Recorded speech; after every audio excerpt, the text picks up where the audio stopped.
من الشيطان الرجيم.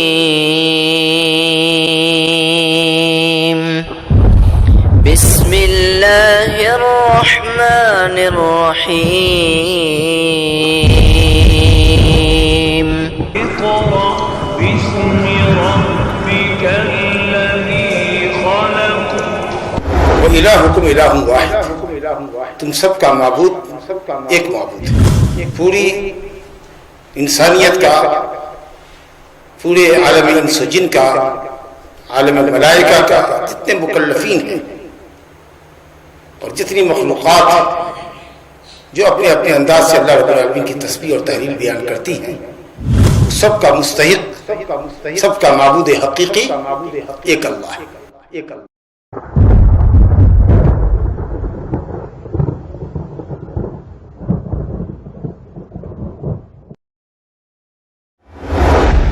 کلمہ توحید کے یہ دو ارکان ہے، لا الہ الا اللہ. صرف لا الہ یہ توحید نہیں ہے، صرف الا اللہ یہ توحید نہیں ہے، جب تک کہ آپ لا الہ الا اللہ ایک ساتھ رکھیں. ومن أحسن قولا ممن دعا إلى الله وعمل صالحا وقال إنني من المسلمين.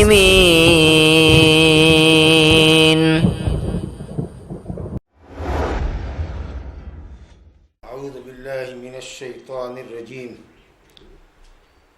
ان اول بیت وضع للناس للذی ببکۃ مبارکا وہدی للعالمین فیہ آیات بینات مقام ابراہیم ومن دخلہ کان آمنا وللہ علی الناس حج البیت من استطاع الیہ سبیلا ومن كفر فإن الله غني عن العالمين. قل يا أهل الكتاب لم تكفرون بآيات الله والله شهيد على ما تعملون. قل يا أهل الكتاب لم تصدون عن سبيل الله من آمن تبغونها عوجا وأنتم شهداء وما الله بغافل عما تعملون. يا أيها الذين آمنوا إن تطيعوا فريقا من الذين أوتوا الكتاب يردوكم بعد إيمانكم كافرين. وكيف تكفرون وأنتم تتلى عليكم آيات الله وفيكم رسوله ومن يعتصم بالله فقد هدي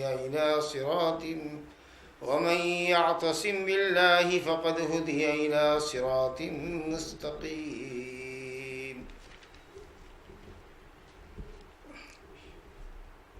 چند آیات سے آل عمران کی آپ کے سامنے پڑھی گئی ہیں.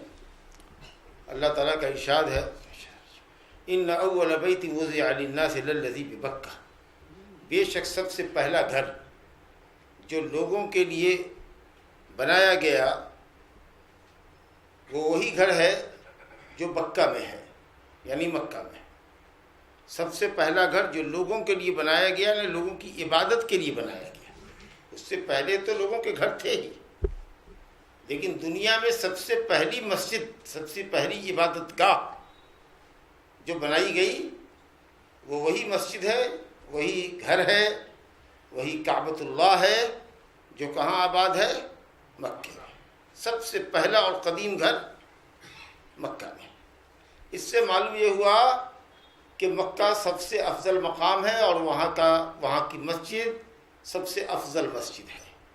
اس میں رد ہے یہود و نصارہ پر جو کہتے ہیں کہ بیت المقدس افضل ہے. بیت المقدس افضل ہے کیونکہ بیت المقدس کی تعمیر کعبۃ اللہ کی تعمیر کے 40 سال کے بعد حضرت ابراہیم کے صاحبزادے حضرت اسحاق علیہ السلام نے تعمیر کی تھی. اور سب سے آخری مسجد جو بنائی گئی روئے زمین میں نبی کے ذریعے وہ مدینہ کی مسجد ہے، مسجد نبوی جی۔ لیکن فضیلت میں الحمدللہ مسجد حرام کے بعد، کعبۃ اللہ کے بعد دوسرے نمبر پر روئے زمین میں سب سے افضل مسجد مسجد نبوی ہے، اس کے بعد مسجد بیت المقدس ہے۔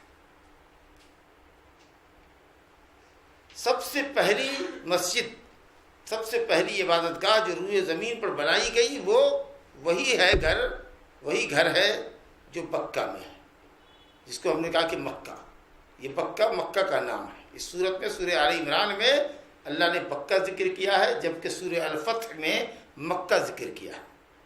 ببطن مکہ تھا، صاف لفظ میں آیا تو مکہ کا 2 جگہ نام آیا ہے، ایک سورہ فتح میں اور ایک آل عمران میں بکہ کے نام سے۔ بکہ یا بکو کے معنی ہوتا ہے قطع یقطع، یہ شہر جباروں کے اور ظالموں کی گردن کو کاٹ دیتا ہے۔ جو کوئی جبر کے ساتھ، جو کوئی ظلم و عدوان کے ساتھ مکہ کی طرف رخ کرتا ہے، اللہ رب العالمین اس شہر میں پہنچنے سے پہلے اس کی گردن کو مروڑ دیتا ہے۔ دوسری وجہ یہ بتائی گئی کہ یہاں پہنچنے والے کے لیے بہت ہی زیادہ مشقت اور تعب و تکن ضروری ہوتی ہے۔ مکہ میں پہنچنا آسان نہیں ہوتا ہے، وہاں پہنچنے کے لیے بہت سی تکلیفوں کو برداشت کرنا پڑتا ہے، بہت سے مراحل سے گزرنا پڑتا ہے۔ اور بھی کئی توجیہ کی گئی ہے کہ اس کی گرمی کی وجہ سے اس کو کہا گیا کیونکہ اس کے پتھر کے اوپر کچے گوشت بھون دیے جاتے تھے، اتنا گرم ہوتا تھا سب۔ بہرحال جو بھی وجہ ہو، مراد ہے مکہ۔ مبارکن، وہ گھر بہت بابرکت ہے۔ کعبۃ اللہ اور مسجد حرام بہت بابرکت ہے۔ برکت کی 1-2 وجہ نہیں، بہت سی وجہ ہے۔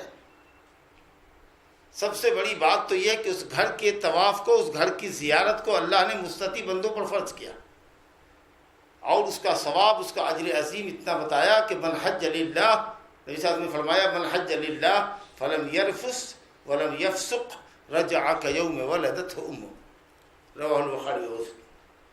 جس نے اس گھر کا حج کیا اور جماع کی باتوں سے، شہوانی باتوں سے اور فسق و فجور کی باتوں سے پرہیز کیا، تو وہ اس طریقہ سے مکے سے حج کے بعد لوٹا جیسے اپنی ماں کے پیٹ سے آج ہی پیدا ہو۔ کتنی بڑی برکت ہے۔ دوسری عظیم برکت یہ ہے کہ وہاں کی عبادت لاکھ گنا بڑھ کر، اگر کوئی 1 وقت کی نماز وہاں پڑھتا ہے تو 1 لاکھ نماز کے برابر ثواب ملتا ہے۔ بہت بڑی مدت ہے 1 لاکھ۔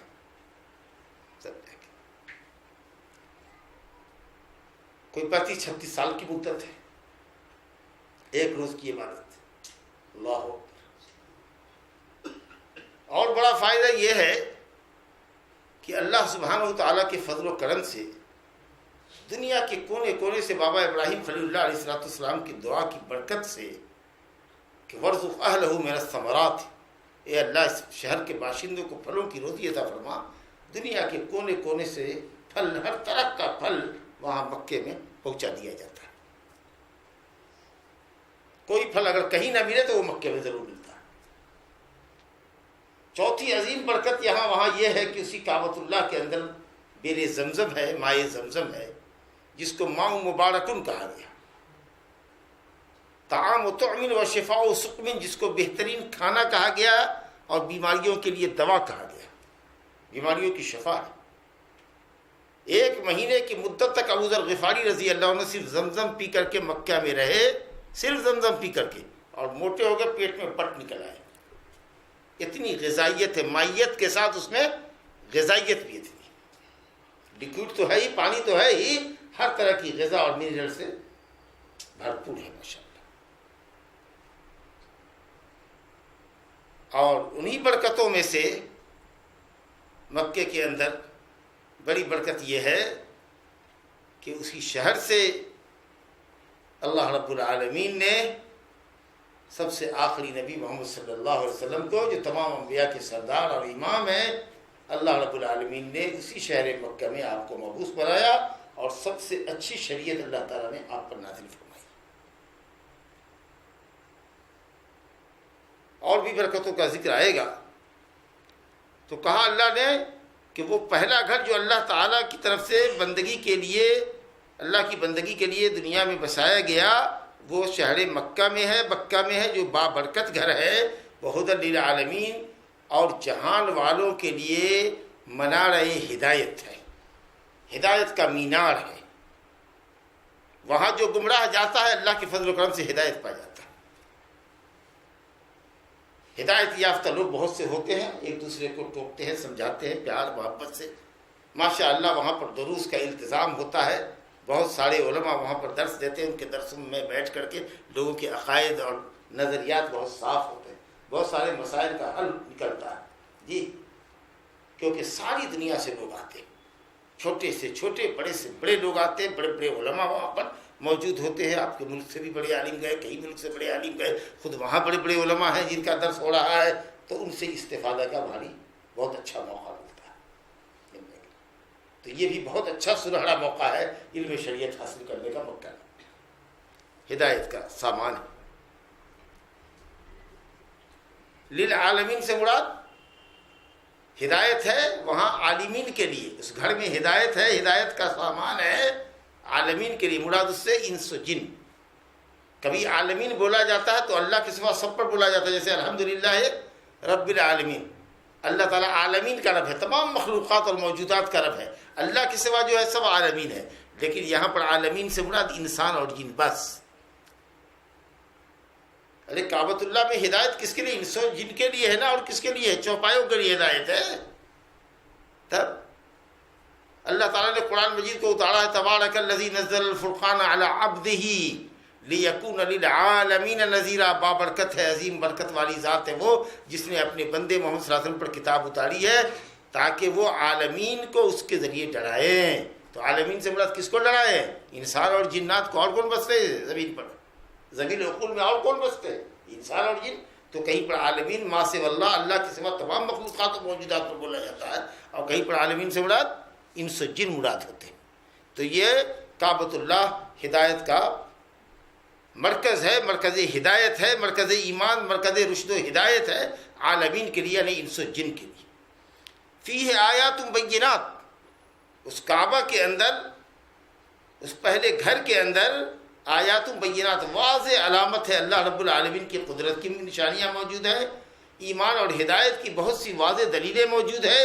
آدمی وہاں کعبۃ اللہ کو دیکھتا ہے، حضرت ابراہیم خلیل اللہ کو یاد کرتا ہے، حضرت اسماعیل ذبیح اللہ کو یاد کرتا ہے، چاہے زمزم دیکھتا ہے تو حضرت اسماعیل ذبیح اللہ یاد آتے ہیں جی، صفا مروہ کے درمیان دوڑتا ہے وہ مومنہ عورت یاد آتی ہے حاجرہ، سمجھا کہ نہیں، جس نے اللہ پر بھروسہ کرتے ہوئے تنہ تنہا اپنے شیر خار بچے کے ساتھ وہاں پر وقت گزارا، کیونکہ اللہ اس کو ضائع نہیں کرنے والا تھا۔ اس نے جب یہ کہہ دیا شوہر نے کہ میں اللہ کے حکم سے تم کو چھوڑ کے جا رہا ہوں، تو کہا جائیے، اذا لا یضیعن اللہ، تب اللہ ہم کو ضائع نہیں کرے گا۔ اتنی یقین کے ساتھ وہ رہی، وہ ایماندار عورت یاد آتی ہے۔ اور پھر وہاں مختلف مقامات پر ہم جب جاتے ہیں، عرفات میں، مزدلفہ میں، منی میں، سارے مقامات وہی ہے جو کہ تو ہے، کعبہ وہی ہے، عرفہ وہی ہے، منی وہی ہے، مزدلفہ وہی ہے، بدلا کچھ نہیں ہے، بلڈنگیں نہیں بدل گئی ہیں، سڑکیں بدل گئی ہیں، جگہ نہیں بدلی ہے۔ یہ نہیں کہ عرفہ کہیں دوسری جگہ سے تھا اور کہیں اس کو دوسری جگہ متعین کر دیا گیا، نہیں، وہ قیامت تک وہی باقی رہے گا۔ اور یہ سب حضرت ابراہیم کی وراثت ہے، اس میں تمام دنیا کے مسلمان برابر کے شریک ہیں جی۔ تو فرمایا گیا فیہ آیات بینات، بڑی بڑی نشانیاں ہیں، اور انہی نشانیوں میں سے ایک نشانی ہے مقام ابراہیم، ابراہیم علیہ السلام کے کھڑے ہونے کی جگہ۔ اس میں اہل علم کے دو اقوال ہیں، کھڑے ہونے کی جگہ سے مراد وہ پتھر جس کے اوپر حضرت ابراہیم علیہ السلام چڑھ کر کے کعبہ پر پتھر ڈالا کرتے تھے، اس کی دیواروں کو بلند کرتے تھے، جس پتھر پر حضرت ابراہیم خلیل اللہ علیہ السلام کے قدموں کے دونوں قدموں کے نشان ہیں۔ اللہ اکبر، ایسا نشان ہے جیسے لگے کہ کوئی کچی مٹی پر، گیلی مٹی پر اپنا پاؤں ڈال دیا، اس کا پورا نشان نمایاں ہو جائے۔ اس طریقے سے مردہ پتھر پر، بے جان پتھر پر، سخت پتھر پر اللہ تعالیٰ نے ان کے قدموں کا نشان معجزہ کے طور پر، بینات کے طور، بینہ کے طور پر، ایمان کو تازہ کرنے والی چیز کے طور پر اللہ نے باقی رکھا اس کو۔ اور دوسرا قول بعض علماء کا یہ ہے کہ مقام ابراہیم سے مراد وہ تمام مقامات ہیں جہاں حجاج کرام حج کے دوران ٹھہرتے ہیں، کیونکہ مقام کا لفظ مضاف مفرد ہے اور وہ مضاف ہے ابراہیم کی طرف، ابراہیم کے کھڑے ہونے کی جگہ، تو جب مفرد مضاف ہو تو وہ عموم کا فائدہ دیتا ہے۔ تو وہ تمام جگہ جہاں ابراہیم کھڑے ہوئے تھے، کعبہ کا طواف کیا تھا، وہ صفا مروہ پر دوڑے تھے، وہ عرفات منا مزدلفہ میں ٹھہرے تھے، وہ جہاں جہاں وہ ٹھہرے وہ سب مراد ہے۔ اور بہتر یہی ہے کہ یہی عمومی معنی لیا جائے، کیونکہ جب کوئی لفظ کا ایک خاص معنی بھی ہو اور عام معنی بھی ہو تو عام معنی لینے کے اندر وہ خاص معنی بھی داخل ہو جاتا ہے۔ تو جب ہم کہیں گے مقام ابراہیم، ابراہیم علیہ السلام کے کھڑے ہونے کی جگہ، تو جہاں جہاں مکے میں ابراہیم علیہ السلام کھڑے ہوئے انہوں نے اللہ تعالیٰ کی عبادت کا فریضہ انجام دیا، ارکان حج ادا کیے، وہ تمام جگہیں جب شامل ہوں گی تو اس میں کعبۃ اللہ کا مطاف بھی داخل ہوگا اور اس کے اندر وہ جو پتھر ہے وہ پتھر بھی داخل ہو جاتا ہے۔ تو ابراہیم علیہ السلام جہاں جہاں کھڑے ہوئے وہ سب جگہ اللہ تعالیٰ کی نشانیوں میں سے نشانی ہے، اور آج تک جو کہ تو باقی ہے اور قیامت تک باقی رہے گی۔ من دخلہ ومن دخلہ کان آمنا، وہاں کی علامتوں میں سے اور نشانیوں میں سے، واضح اللہ تعالیٰ کی قدرت کی نشانیوں میں سے ایک بڑی نشانی یہ بھی ہے کہ وہ شہر امن ہے، جو اس کے اندر داخل ہو جائے وہ محفوظ رہ جاتا ہے، محفوظ ہو جاتا ہے۔ یہاں تک کہ کوئی شخص اپنے باپ کے قاتل کو بھی پاتا ہے تو مکے میں چھیڑتا نہیں اس کو، مکے سے باہر نکلنے کا انتظار کرتا، مکے میں مارتا پیٹتا نہیں ہے اس کو، اتنا وہ شہر امن ہے۔ صرف کعبۃ اللہ ہی نہیں یا مسجد حرام کا ایریا ہی نہیں، بلکہ پورا حدود حرم، حدیث سے کہ پورا حدود حرم، اس کے اندر نہ خون بہایا جائے گا، نہ شکار کیا جائے گا، نہ کسی پرندے کو اڑایا جائے گا۔ اگر کوئی پرندہ کسی درخت کے نیچے پہلے سے آرام کر رہا ہے، سایہ میں ہے، تو آپ مت جائیے وہاں تاکہ آپ کی وجہ سے وہ اڑ کے بھاگ جائے، ایسا مت کیجیے، مت جائیے۔ کوئی جانور ہے آپ کی وجہ سے وہ بدک جاتا ہے تو آپ کو نہیں جانا ہے، کسی طرح کا کوئی خوف وہاں نہیں ہونا چاہیے، ایک دم شہر امن اللہ نے اس کو بنایا پورے حدود حرم کے اندر۔ من دخلہ کان آمنا، مگر یہ معمول کس سے ہوگا؟ اپنے ابنائے جنس سے، انسان سے معمول ہوگا۔ لیکن اگر کوئی مکے میں رہ کر کے گناہ کرے گا تو کیا وہ اللہ کے عذاب سے بھی معمول رہے گا؟ ہے گناہ کرے گا مکے میں رہ کر کے، بدماشی کرے گا، بدکاری کرے گا، شراب پیے گا، نعوذ باللہ ثم نعوذ باللہ، تو کیا وہ اللہ کے عذاب سے بھی محفوظ رہے گا؟ کہیں بھی اللہ کا عذاب اس کو پکڑ لے گا۔ کعبۃ اللہ میں رہے گا، بندر سور بن جائے گا، پتھر بن جائے گا۔ کئی ایسے واقعات لوگ بیان کرتے ہیں، اس کی اتھینٹسی مجھ کو نہیں معلوم، کہ گئے جھوٹی قسم کھایا پتھر بن گئے۔ جی اصاف اور نائلہ کے متعلق کہتے ہیں 2 آدمی تھے نا جاہلیت میں، زناکاری کیا، پتھر اللہ نے بنا دیا، اور یہ کافر قوم، جاہلیت کی قوم، دونوں کو خدا سمجھ کے بیٹھی، لائق بندگی سمجھ بیٹھی، ایک کو رکھ دیا صفا پر، ایک کو رکھ دیا مروہ پر، اور طواف لگی کرنے کے لیے۔ تو اللہ کے عذاب سے کوئی بچ نہیں سکتا کہیں بھی، اگر اللہ عذاب دینا چاہے تو، لیکن ہاں آدمی سے وہاں محفوظ رہ سکتا ہے اور محفوظ رہے گا۔ من دخلہ کان آمنا۔ اب جس گھر کی اتنی عظمت ہو، اللہ فرماتا ہے وَلِلَّهِ عَلَى النَّاسِ حِجُّ الْبَيْتِ مَنِ اسْتَطَاعَ إِلَيْهِ سَبِيلًا، اللہ ہی کے لیے، لام استحقاق کا ہے، اللہ ہی کے لیے، علی الناس لوگوں پر واجب ہے، حج البیت یا حج البیت، بیت اللہ کا، کعبۃ اللہ کا حج کرنا اللہ کی رضا کی خاطر لوگوں پر واجب ہے۔ گویا حج اسلام کے واجبات اور فرائض میں سے ایک فریضہ ہے، ایک فریضہ ہے اللہ ہی کے لیے، حج البیت۔ لیکن یہ کس کے لیے ہے؟ لوگوں میں سے کون سے لوگ مراد ہیں؟ اس کی وضاحت آگے آ رہی ہے، من استطاع الیہ سبیلا، جو اس گھر تک پہنچنے کی طاقت رکھتا۔ طاقت کو مطلق چھوڑ دیجیے، جسمانی طاقت بھی مراد ہے، بدنی طاقت اور مالی طاقت بھی مراد ہے، اور بدنی اور مالی دونوں مراد ہے، سمجھا؟ اگر کسی کو بدنی طاقت ہے، مکے سے قریب رہتا ہے، جدہ میں ہے، طائف میں ہے، 100 کلومیٹر کی دوری پر ہے، 125 کلومیٹر کی دوری پر ہے، چل کے 25 کلومیٹر دوری راستہ قطع کر کے رات میں آرام کرتا ہے، ماشاءاللہ میقات پر احرام باندھتا ہے، مکہ چلا جاتا ہے، طواف وغیرہ کر کے صفا مروہ کی صحیح حج وغیرہ کر کے چلا جاتا ہے، تو اس کے لیے مال کی کوئی ضرورت نہیں ہے، کھانے پینے کا سامان اپنے ساتھ لے کر آیا ہے جی، تو اس کے لیے بدن کی قوت شرط ہے، صرف مال کی شرط نہیں ہے۔ جو لوگ دور سے ہیں ان کے لیے مال اور بدن دونوں ضروری ہے. ہم لوگ یہاں سے ہندوستان بلاد ہند اور سندھ سے اگر جائیں تو ہمارے لیے مال بھی ضروری ہے اور بدنی طاقت بھی ضروری ہے. اور اگر مالی طاقت موجود ہو بدنی طاقت موجود نہ ہو تب ہم پر واجب ہے کہ ہم کسی کو اپنا نائب بنا کر اپنا حج کروا لیں.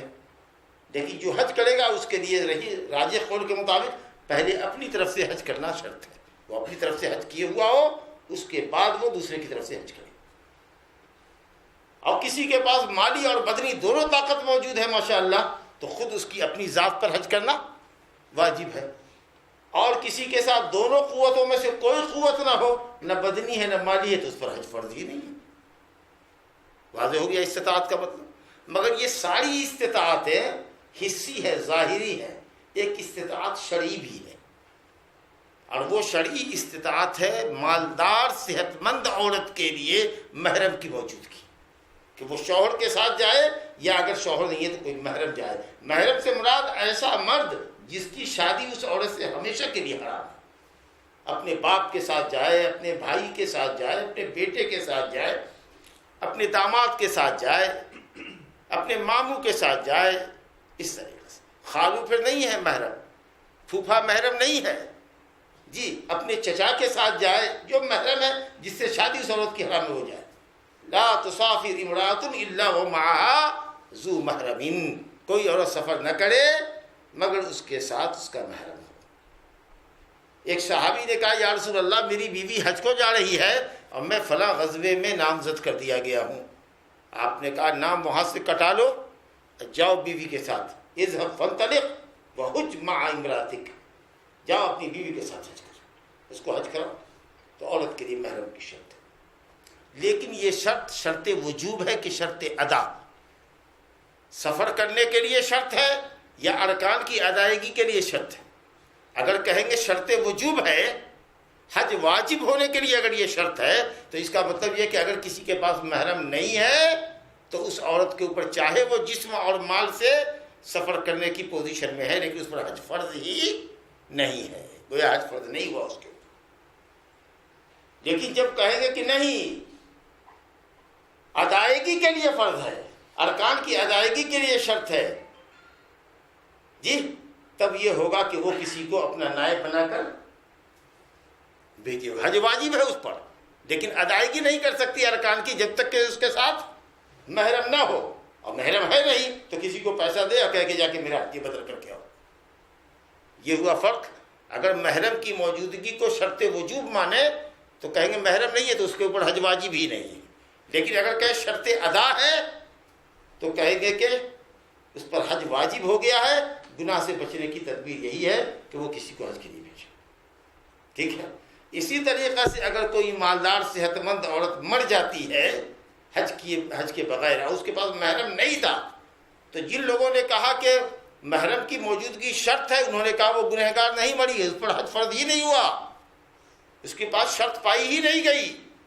جنہوں نے کہا نہیں یہ شرط ادا ہے وہ کہیں گے کہ اس کے ترکے سے مال بچایا جائے اور کسی کو وارث کو کہا جائے کہ جا کر کے اس کی طرف سے حج کرو، اتنا مال نکال لیا جائے. سمجھ؟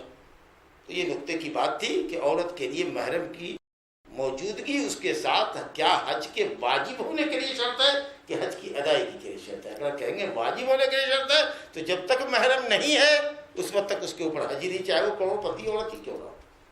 سمجھا کہ نہیں؟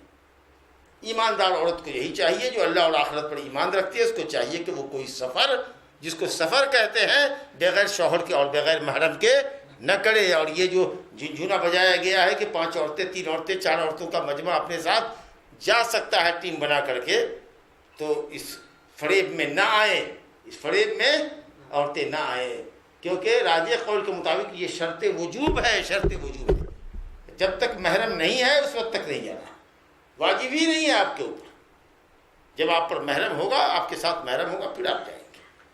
اور اگر محرم ہے لیکن اس کے پاس پیسہ نہیں ہے، نہیں جا سکتا ہے، تو آپ محرم کا پیسہ دیجئے. آپ کہہ رہی ہیں بھائی کو کہ چلیے میرے ساتھ حج کرنے کے لیے، کہتا میرے پاس بہن باجی پیسہ نہیں ہے، بہن پیسہ نہیں ہے. آپ کو چلو دونوں کا پیسہ میں دیتی ہوں لیکن تم چلو میرے ساتھ. اور اگر بھی تم کو تمہارا کاروبار نقصان ہوتا ہے تو چلو میں کچھ اور دے دیتی ہوں تمہارے لیے، تمہارے بچوں کا خرچ دے کے جاتی ہوں، لیکن چلو تم مجھ کو حج کروا کر لیا، دونوں کا خرچہ اس کے ذمہ واری۔ من استطاع الیہ سبیلا ومن کفر فإن اللہ غنی عن العالمین، اور جو کفر کرے گا اللہ تعالیٰ عالمین سے بے نیاز ہے۔ اللہ اکبر، یہاں پر عالمین پورا عالم مراد ہے، اللہ کے علاوہ جتنا ہے سب مراد ہے۔ اللہ تعالیٰ سب سے بے نیاز، انسان سے، جن سے، فرشتے سے، بہائم سے، سب سے بے نیاز ہے، کسی کی اس کو حاجت نہیں ہے، وہ کسی کا ضرورت مند نہیں ہے۔ اللہ اکبر۔ کس کو کہا گیا؟ جس نے کفر کیا، یعنی جس نے استطاعت کے باوجود حج نہیں کیا، اس کو اللہ نے کہا کہ اس نے کفر کیا۔ ومن کفر، یعنی جس نے استطاعت کے باوجود حج نہیں کیا وہ کافر مرتد ہو گیا۔ یہ ایک قول ہے امام احمد بن حنبل رحمۃ اللہ علیہ، سمجھا؟ لیکن جمہور علماء کا قول یہ ہے کہ اگر حج کو فرض سمجھتا ہے لیکن استطاعت کے باوجود بھی اس نے زندگی میں حج نہیں کیا تو وہ مرتد کافر نہیں ہوگا۔ یہ جو کفر قرآن نے کہا ہے حج نہ کرنے کے جرم کی سنگینی کو بتانے کے لیے اس کو کفر سے تعبیر کیا ہے۔ جیسے کسی مومن کو کوئی مومن قتل کر دے تو اس کی سنگینی کو بتانے کے لیے کہا گیا ہے کہ وہ قتال کفر، سباب المؤمن فسوق، مومن کو گالی دینا فسق ہے اور قتل کر دینا کفر ہے، لیکن یہ ایسا کفر نہیں ہے کہ اس کا مرتکب دائرہ اسلام سے خارج ہو۔ اور عبداللہ بن شقیق تابعی کا بھی یہ قول ہے کہ اصحاب رسول اللہ صلی اللہ علیہ وسلم کسی عمل کے ترک کو اگر کفر سمجھتے تھے تو وہ صرف نماز ہے، کہ اگر کوئی جان بوجھ کے نماز چھوڑ رہا ہے اگرچہ فرضیت کا قائل ہے تو وہ کافر ہے، لیکن اس کے علاوہ کسی عمل کی فرضیت کا قائل ہے، روزے کا قائل ہے، حج کا قائل ہے، زکوٰۃ کا قائل ہے، لیکن کر نہیں رہا ہے سستی اور کاہلی کی وجہ سے، تو وہ دائرہ اسلام سے خارج نہیں ہوگا، ناقص مسلمان ہوگا۔ تو گویا کہ اللہ رب العالمین نے اس کی سنگینی کو بتانے کے لیے کہا کہ استطاعت کے باوجود جو حج نہیں کرتا ہے گویا اس نے کفر کیا، گویا اس نے کفر کیا، لیکن یہ کفر اصغر ہے، چھوٹا کفر ہے، کفر دون کفر۔ ایک کفر ہوتا ہے ملت سے خارج کر دینے والا، ایک کفر چھوٹا کفر ہوتا ہے، جیسے کفران العشیر، عورت کا اپنے شوہر کی نعمتوں کا انکار کر دینا۔ اس مرد سے کبھی ہم کو بھلائی نہیں ملی، ایک بھلائی نہیں ملی، ایک ضرورت پوری نہیں کی مرد نے، ایک خواہش پوری نہیں کی، تو کہا اس مرد سے زندگی میں کبھی مجھ کو سکھ اور چین ملا ہی نہیں۔ تو آپ نے فرمایا کتنی کافرہ، یعنی شوہر کی نعمت پا کر کے ناشکری کرنے والی عورتیں جہنم میں جائیں گی۔ اس کو کیا کہا؟ کفر سے تعبیر کیا، کہا کہ یہ بہت لعن طعن کرتی ہیں، سمجھا کہ نہیں؟ یکسرن اللعن ویکفرن العشیر، لعن طعن عورتیں بہت کرتی ہیں اور شوہر کے ساتھ کفر کرتی ہیں۔ شوہر کے ساتھ کفر کا کیا مطلب؟ یعنی نعمتیں پا کر کے بھی، فائدے حاصل کرنے کے باوجود بھی انکار کر دیتی ہیں۔ اگر کوئی یہ خواہش پوری نہیں کہے گی زندگی میں کبھی کوئی آرام ہی نہیں ملا۔ اس لیے عورتوں کی بڑی تعداد یا زیادہ بڑی تعداد جہنم میں جائے گی، والعیاذ باللہ۔ تو یہاں پر بھی کفر سے مراد کفر اصغر ہے، یعنی ایسا کفر جس سے دائرہ اسلام میں سے آدمی نہ نکلے۔ اللہ غنی ہے عن العالمین سے، اللہ غنی ہے، اس کو کسی کی محتاجی نہیں ہے، وہ بے نیاز ہے۔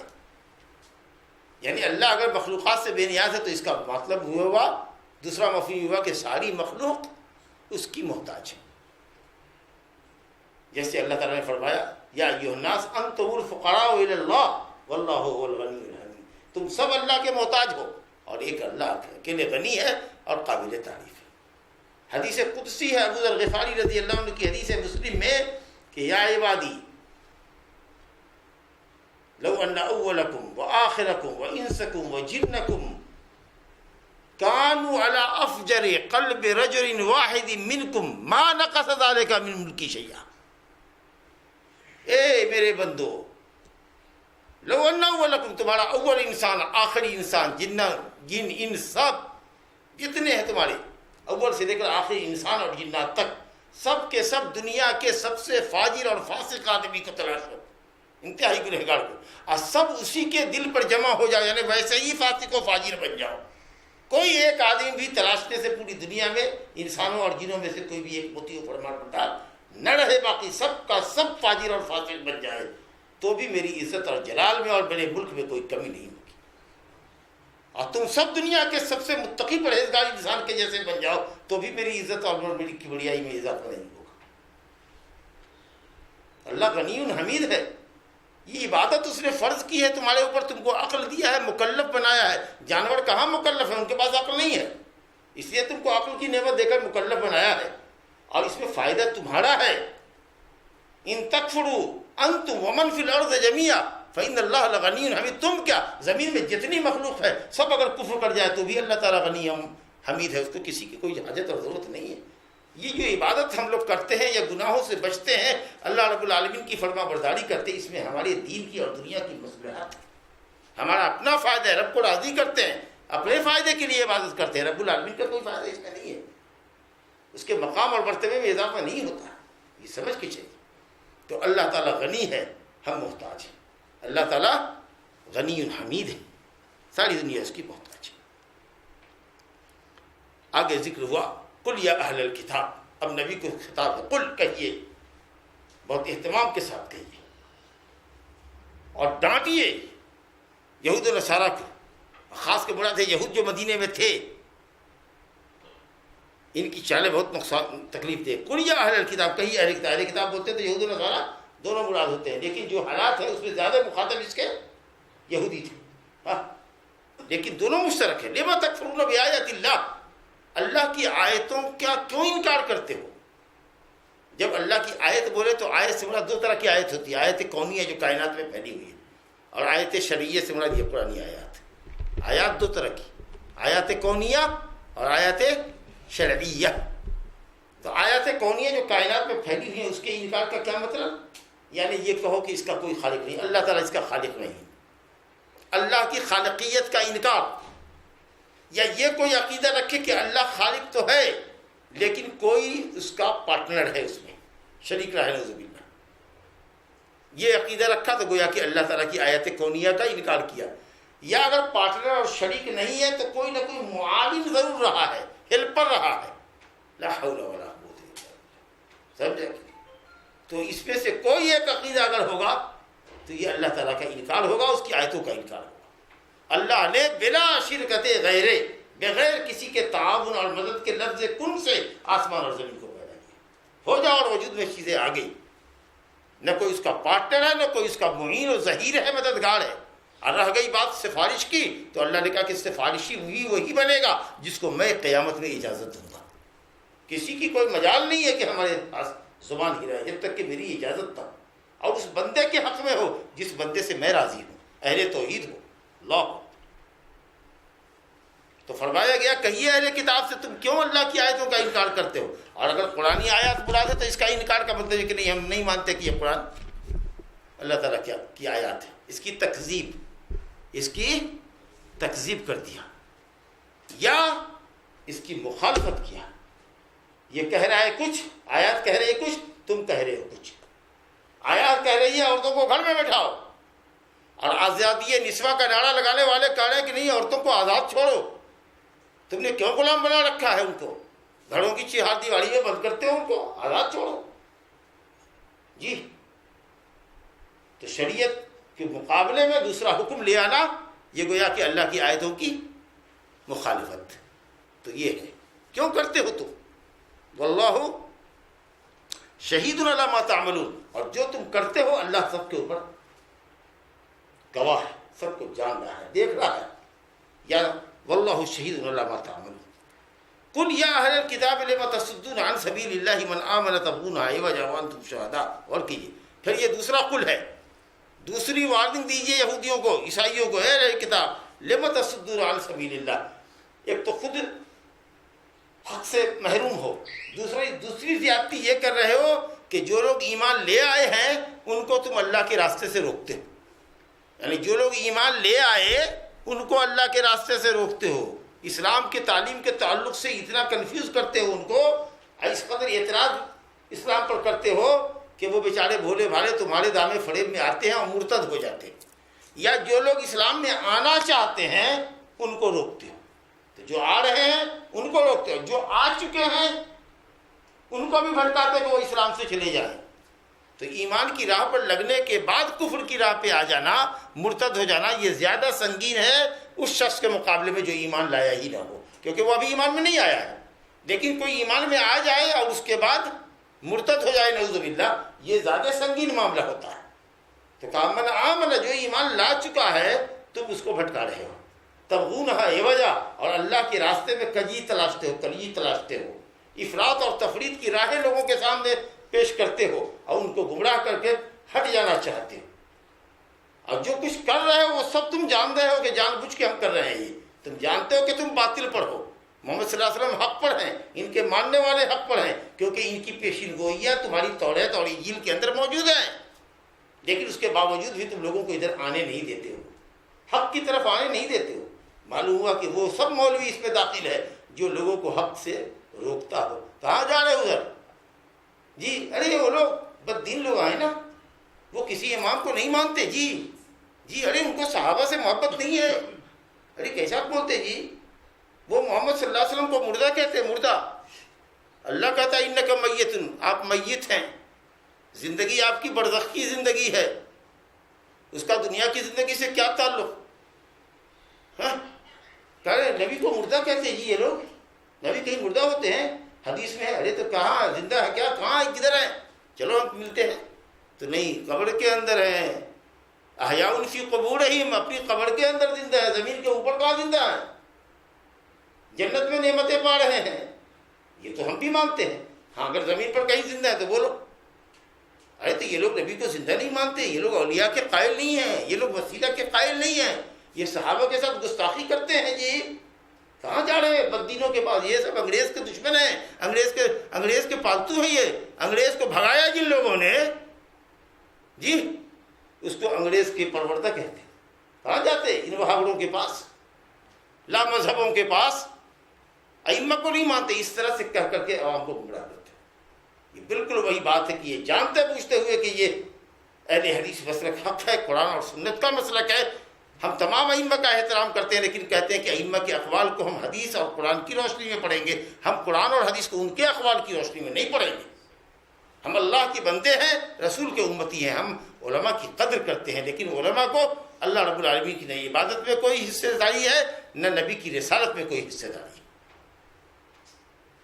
تمام علماء پر اللہ تعالیٰ کا رحم ہو، تمام انبیاء کرام پر اللہ تعالیٰ کی رحمت ہو، تمام صحابہ کرام سے اللہ تعالیٰ راضی اور خوش۔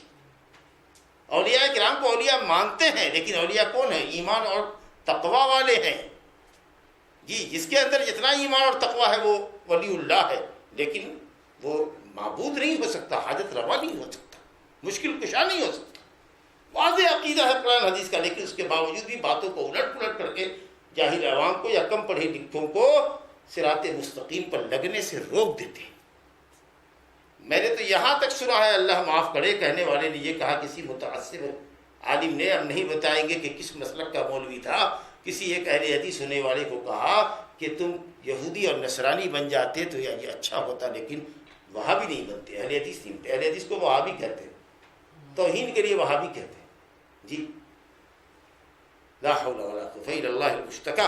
تو جو لوگ لوگوں کو اللہ کے صحیح دین کی طرف آنے سے روکتے ہیں، یا چاہتے ہیں کہ صحیح عقیدے اور منہج سے ان کو ہٹا کر کے بدعتی اور گمراہ والا بنا دے، شرک و بدعت کا دلدادہ بنا دے، ان کے اندر مشابہت ہے یہود و نصارہ کی، جو روکتے تھے اس وقت بھی روکتے تھے اور آج بھی روکتے ہیں، آج بھی روکتے ہیں۔ یا ایھا الذین آمنوا، کہتا ہے اللہ تعالیٰ کہ وما اللہ بغافل عما تعملون، اللہ تعالیٰ تمہارے عملوں سے غافل نہیں ہے، جو تم کر رہے ہو اللہ تعالیٰ عملوں سے غافل نہیں ہے، غافل نہیں ہے۔ یہ کون سی صفت ہوئی؟ اللہ تعالیٰ کی صفت دو طرح کی ہوتی ہے، ثبوتی اور سلبی۔ تو یہ سلبی صفت ہے، ایک ہوتا ہے وجودی، ایک ہوتا ہے سلبی۔ نہیں سمجھا؟ یہ اللہ تعالیٰ سے غفلت کی صفت کو سلب کر رہے ہیں کہ وہ اللہ تعالیٰ غافل نہیں ہے۔ ایک صفات منفیہ، ایک صفات مثبتہ۔ اللہ علیم القدیر ہے، یہ ہوا صفات مثبتہ ہم ثابت کرتے ہیں۔ اللہ غافل نہیں ہے، اللہ بخیل نہیں ہے، یہ ہوا صفات منفیہ۔ پہلے بھی بات آ چکی ہے کہ جو صفات منفیہ ہے، اللہ ایسا نہیں ہے، اللہ ایسا نہیں ہے، اللہ ایسا نہیں ہے، اس کا دو فائدہ ہوگا، دو بات رکھنی ہوگی۔ پہلے تو جس چیز کی نفی کی جا رہی ہے اس کو اللہ سے نفی کرنا ہوگا، اور اس کی جو ضد ہوگی، جو صفت کمال ہوگی، اس کو ثابت کرنا ہوگا۔ یعنی اللہ غافل نہیں ہے تو غفلت کی نفی کر دو کہ ہمارا اللہ غافل نہیں ہے. اور غفلت کی ضد کیا ہوتی ہے؟ نگہبان. تو اللہ تعالیٰ مکمل ہماری نگہداشت اور نگہبانی کر رہا ہے. وہ زبردست سپروائزر ہے، وہ غافل نہیں ہے ہم سے. تو اگر صرف ہم کہا تھا کہ اللہ ایسا نہیں ہے، اللہ ایسا نہیں ہے، اللہ ایسا نہیں ہے، دن بھر بولتے جاؤ نہیں ہے نہیں ہے نہیں ہے، تو پھر ہے کیا؟ تو صفات منفیہ کے لیے یہ ضروری ہے کہ جس صفت کی نفی کی گئی ہے اس کی آپ نفی کیجئے اور اس کی ضد کو ثابت کیجئے. قرآن مجید میں کوئی شک نہیں ہے تو قرآن سے شک کی نفی کرو، اور شک کا الٹا یقین. تو یقین ثابت کرو کہ یہ کتاب یقین ہے. جب تک یہ ثابت نہیں کرو گے فضیلت ثابت نہیں ہوگی. تو اللہ تعالیٰ تمہارے عملوں سے غافل نہیں ہے، تو غفلت کی اللہ سے نفی ہے، یعنی اللہ تعالیٰ تمہارے عملوں سے مکمل واقف ہے جو تم کر رہے ہو. اب اللہ تعالیٰ ہم لوگوں سے کہتا ہے یا ایھا الذین آمنوا، اے ایمان والو، ان یہود اور نصارہ کے فریب سے بچو اور سمجھو اگر ان میں سے اہل کتاب کے ایک گروپ کی اتباع کرو گے، اطاعت کرو گے، ان کی بات مانو گے تو یہ تم کو ایمان لانے کے بعد کافر بنا دیں گے.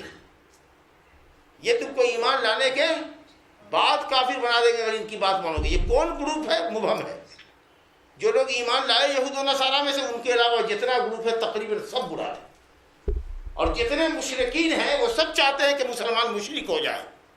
کہتے سب تو ان کے باپ دادا سب مسلمان غیر مسلم تھے، کسی نے ان کو پیسہ دے کے مسلمان بنایا، اس لیے گھر واپسی کرو ان کی، سب کو کافر بناؤ.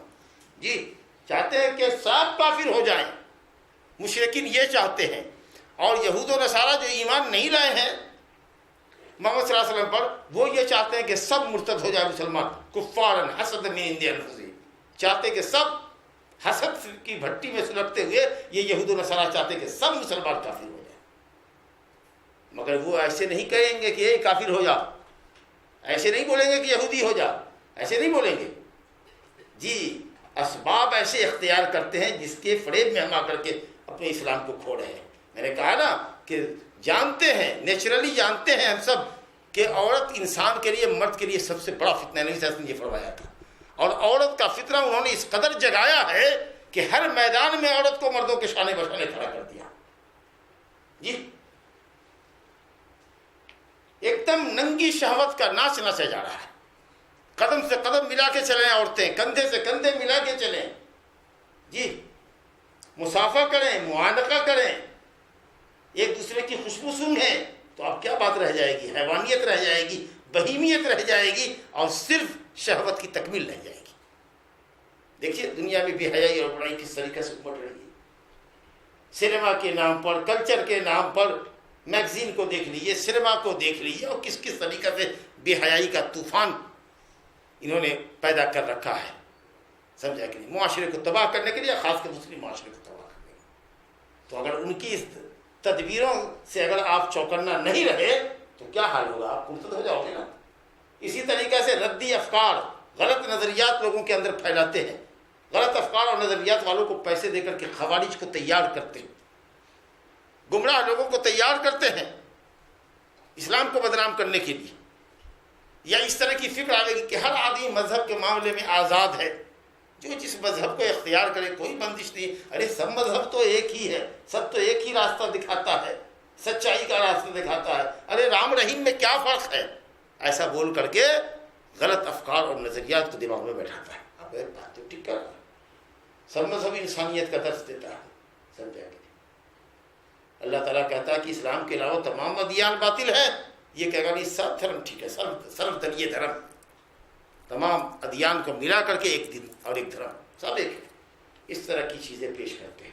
کبھی اسلام کی تعلیمات پر اعتراض کریں گے، کہیں گے دیکھو یہ کتنا کٹھور دین ہے، کتنا سخت دین ہے. ارے کوئی بات ہوئی؟ 3-4 ہزار روپے کا سامان کیا چوری کر لیا، ہاتھ کاٹ دیا. دیکھو ارے آدمی کی بھوک ہے، کسی بھی عورت سے وہ بھوک مٹا لے. رضامندی سے بھی اگر زناکاری کرتا ہے تو ہمارے یہاں زناکاری ہے.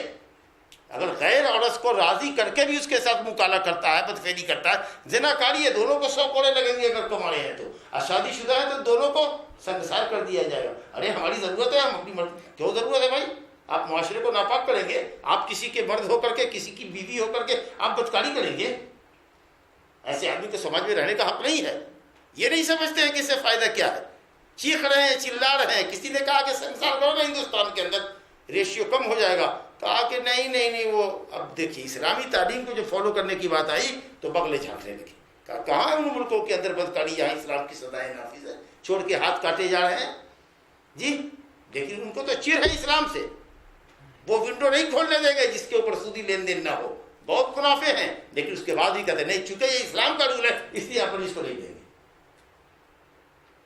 لیکن اعتراض کریں گے اور یہ نہیں دیکھنا ہے کہ پاپ کا ریشیو، گناہ کا ریشیو سب سے زیادہ دنیا میں اس ملک کے اندر ہے جہاں اسلام کا جنائی نظام جی قائم ہے. جرم اور سزا کا جو قانون ہے اسلام کا جہاں نافذ ہے وہاں گناہ کا اور پاپ کا اور چوری چماری کا معاملہ بہت کم ہے، نہ کہ برابر.